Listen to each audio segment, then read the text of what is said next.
And hello and welcome to AleksTabletops MTG Quick Study Direct Challenge 4. My name is Alex and let's start our 4th Direct Challenge match. So let me launch the game and we will go.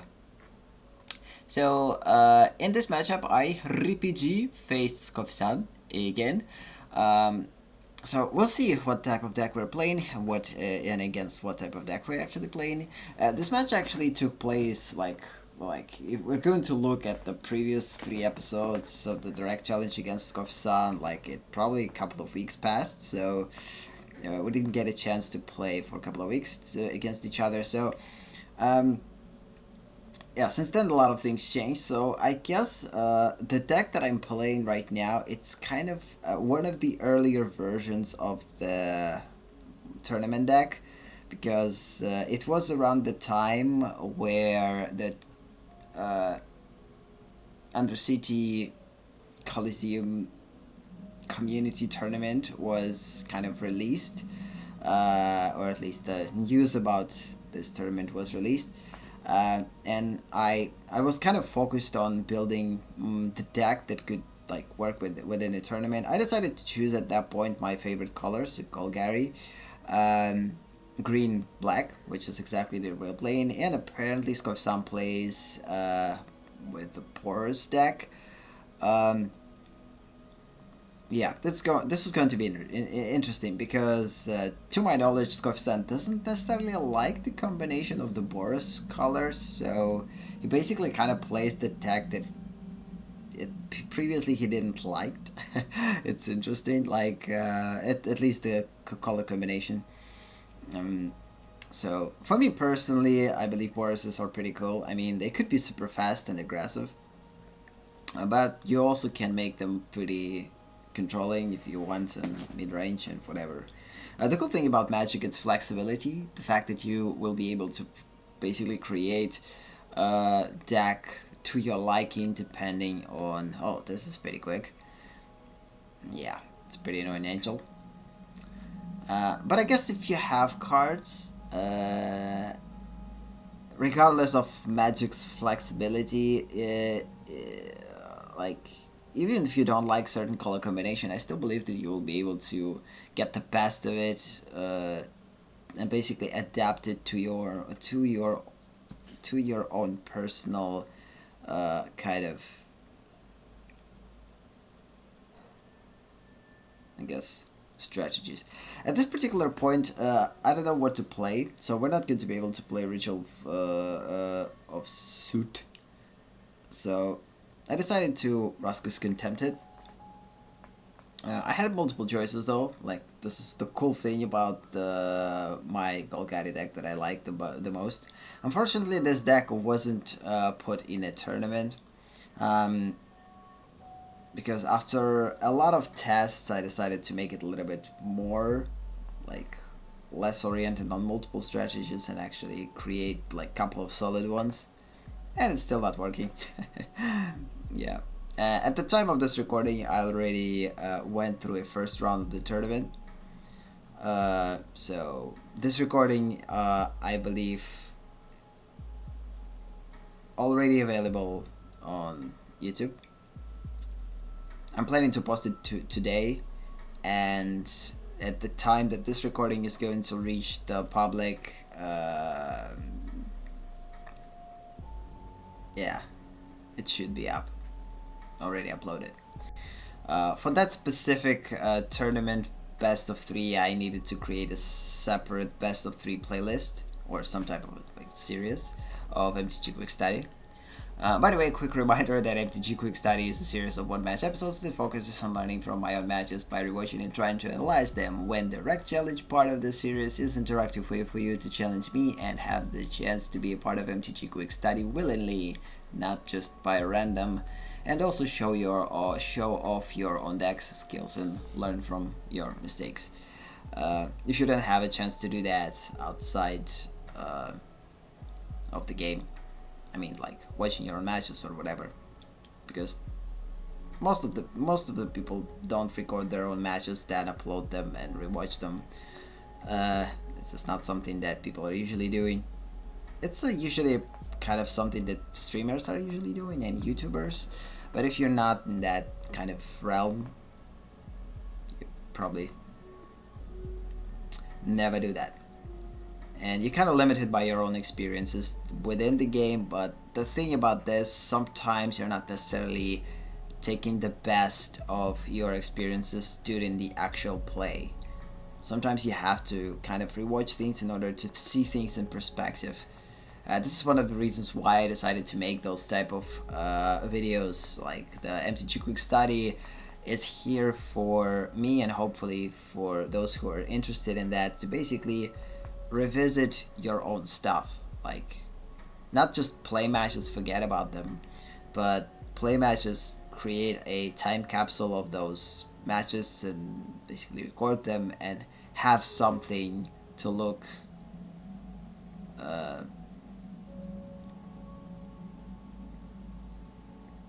at in the past, like in the future, in order to analyze like how you played before, how you play now, to basically see the difference, because sometimes this difference is, you can't grasp that difference. So I got pretty lucky at this point. Like one of the reasons why opponent is not able to do anything, because again we got skeletons which are basically kind of protecting us from doing stuff. Opponent disrupted our right, so we're not able to get any flying creatures with trample, which is not necessarily a good thing for this particular situation, considering the fact that we had skeletons which we could be would be able to sacrifice constantly to keep 6/6 demon in play with trample. But in this particular instance, I guess we get what we get. The good thing is that we have Roskas, and opponent probably either has Mana Flood, which seems likely because there's no creatures at all. The good thing about this one, because I guess we disrupted almost all early threats for the opponent, and now basically SkofiSun's sitting and not necessarily able to do stuff. Either waiting for something big to come, or I don't know what actually SkofiSun had in his hand at that point. So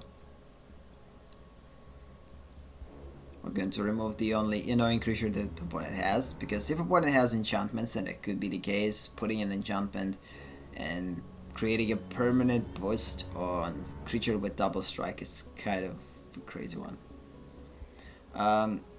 Raska is pretty close to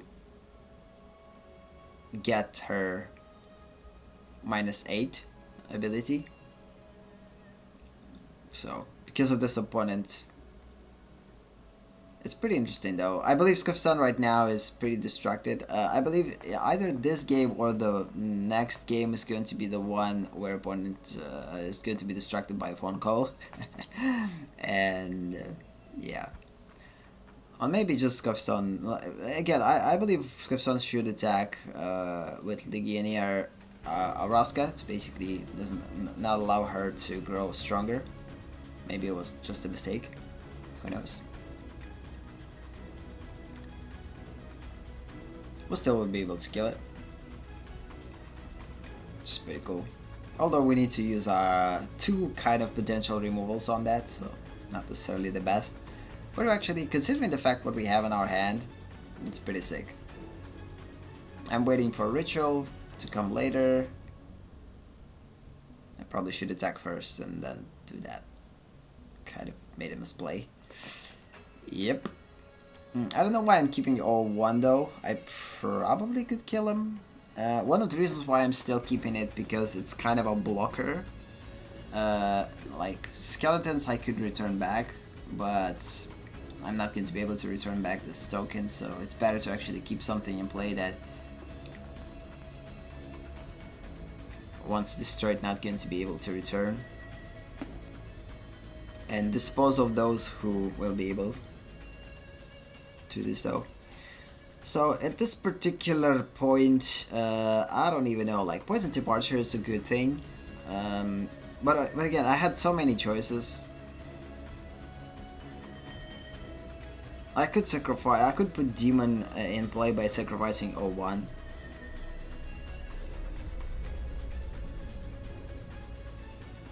Yeah, at this particular point, I guess we're pretty close to winning, unless opponent is going to get something to exile Raske or remove her from the game.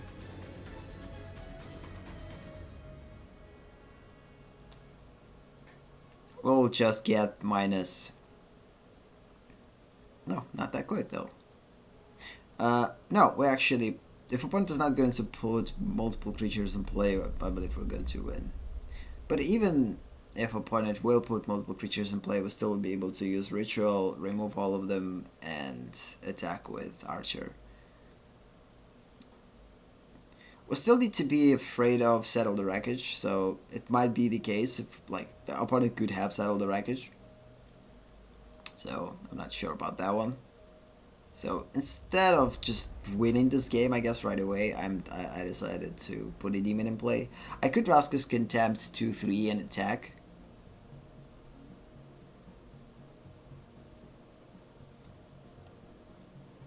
But again, the thing about fun plays, like, usually when I'm playing against SkofiSun, this is, by the way, the reason why I didn't attack. I'm thinking that opponent has some type of an exiler, either Steal Away or Settle the Wreckage.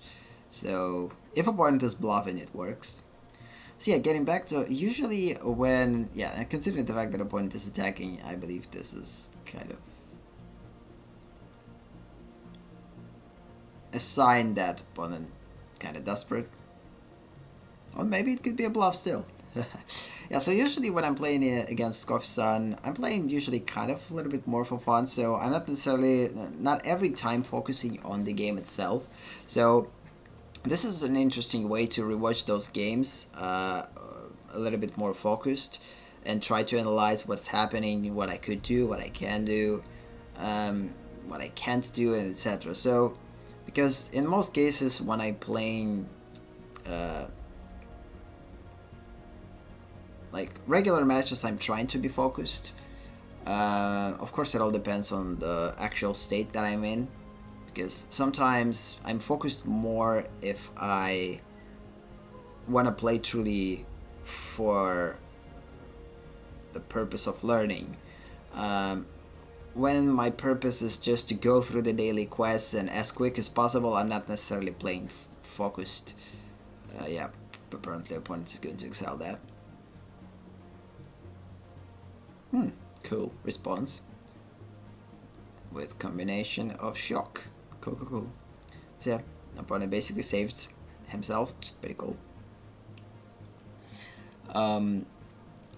So yeah, when I'm playing with friends, usually I'm a little bit less focused, especially if you have the ability to talk with friends during the play.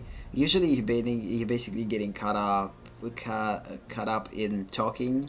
Okay, that was a good one. That was a good one.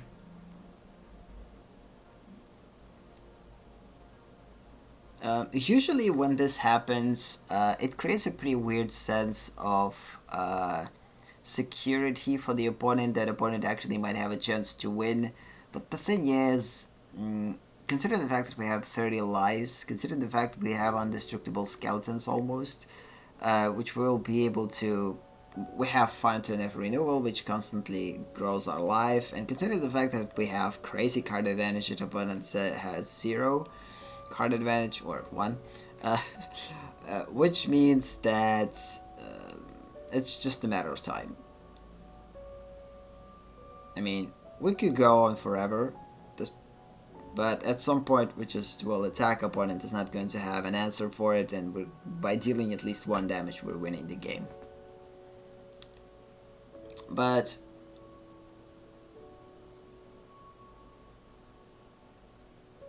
my side is always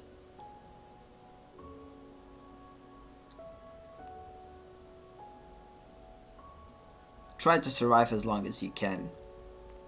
You can learn things. I decided to play Skeleton first, then to use this, because there's a lot of plays. Of course I'm going to win this one probably, but kind of want to go through test plays, because sometimes if you're playing against the actual opponent is not going to give you time to test out your personal spells and whatever. The good thing when you're playing against friends is friend is not going to concede usually. he or she will allow you to play out the spells and see how it works and actually have fun doing it. Yep, this is it. Opponent doesn't have anything. And of course, because Vraska's contemptibility is intact, we basically destroy the opponent pretty quickly. Okay, that was a cool one. So yeah, I guess nothing to talk about this match. It was overall pretty cool match again. The opponent survived as long as opponent could, but this deck is basically, we got lucky with almost everything that we had in this deck. And again, this deck not necessarily has a one definitive strategy. It had a lot of strategies and some of them worked. And because of the fact that we have a lot of removal early and we removed a lot of threats, we got the advantage and eventually won the game.